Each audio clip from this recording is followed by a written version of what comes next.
Let's go. नमस्कार मित्रांनो, चला इंग्रजी बोलूया. दिनांक 2/6/2024 टू हॅवची भविष्यकाळातील रूपे शाल हॅव आणि विल हॅव हे आहेत. शाल हॅव, विल हॅव यांचा संयुक्तपणे अर्थ असा होतो: च्या जवळ असेल, ला असेल, चे असेल, च्या मालकीचे असेल. टू हॅवची भविष्यकाळातील सोपी वाक्य, विधानार्थी वाक्य: आय शाल हॅव मला असेल, माझ्याजवळ असेल. वी शाल हॅव आम्हाला असेल, आमच्याजवळ असेल. यू विल हॅव तुला असेल, तुझ्याजवळ असेल. यू विल हॅव तुम्हाला असेल, तुमच्याजवळ असेल. ही विल हॅव त्याला असेल, त्याच्याजवळ असेल. शी विल हॅव तिला असेल, तिच्याजवळ असेल. इट विल हॅव त्याला असेल, त्याच्याजवळ असेल, त्याच्याजवळ असेल. तिला असेल, तिच्याजवळ असेल. दे विल हॅव त्यांना असेल, त्यांच्याजवळ असेल. बी टू हॅवची भविष्यकाळातील सोपी वाक्य, नकारार्थी वाक्य: आय शाल नॉट हॅव मला नसेल, माझ्याजवळ नसेल. वी शाल नॉट हॅव आम्हाला नसेल, आमच्याजवळ नसेल. यू विल नॉट हॅव तुला नसेल, तुझ्याजवळ नसेल. यू विल नॉट हॅव तुम्हाला नसेल, तुमच्याजवळ नसेल. ही विल नॉट हॅव त्याला नसेल, त्याच्याजवळ नसेल.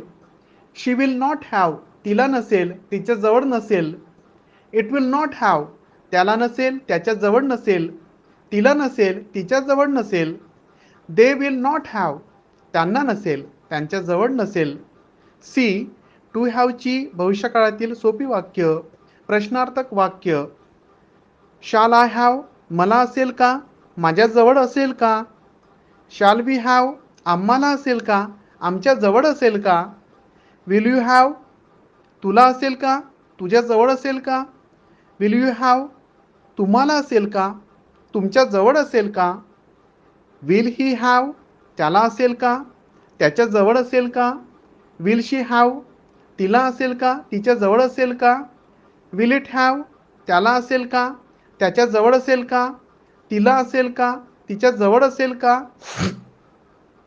विल दे हॅव त्यांना असेल का, त्यांच्याजवळ असेल का.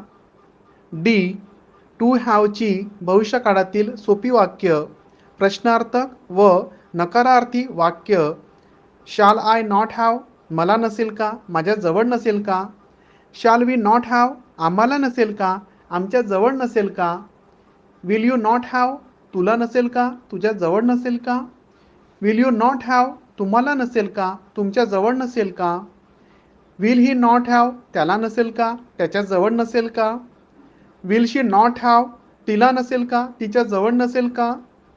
विल इट नॉट हॅव त्याला नसेल का, त्याच्याजवळ नसेल का. तिला नसेल का, तिच्याजवळ नसेल का. विल दे नॉट हॅव त्यांना नसेल का, त्यांच्याजवळ नसेल का. अशा प्रकारे आपण टू हॅवच्या भविष्यकाळातील एकूण 32 वाक्यांचा आपण या ठिकाणी सराव केलेला आहे. अशा प्रकारे वाक्यात आपण वेगवेगळे सामान्य नाम वापरून तयार करावीत व मोठ्याने वाचन करावं. In this way you have to use different common noun, make 32 sentences, write them, read aloud them. Definitely you can speak English. Thank you so much. Let's go.